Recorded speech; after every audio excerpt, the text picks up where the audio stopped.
guys, my name's Kerry and welcome to my little corner of the internet. Today I'm going to be carrying on with my schizophrenia psychology notes.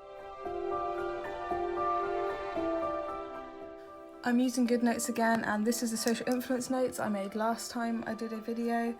We did conformity types, compliance, Ash's study, evaluated. I also have notes on schizophrenia, which I have made in my own time without filming them. And it's about the classifications, the symptoms, evaluating the classification and diagnosis, and started on the biological explanation. And today I'm going to be working on schizophrenia.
and I'm going to stop there.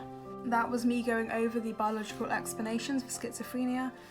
I went over genetic basis and candidate genes. Candidate genes are individual genes that contribute to the inheritance risk of the vulnerability risk of schizophrenia. I went over some studies such as Ripke and Goldman-Wake down here. I went over the new and old dopamine hypothesis, the original one being about the hyperdopaminergia and the newer one being about the hypodopaminergia.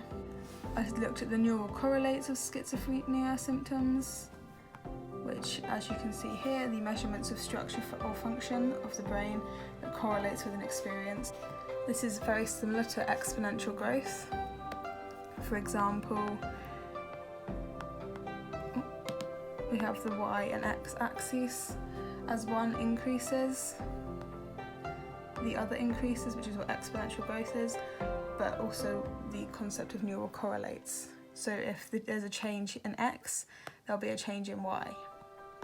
I then went over some more studies of the neural correlates of negative symptoms and the positive symptoms. Here I went over avolition, which I did earlier on.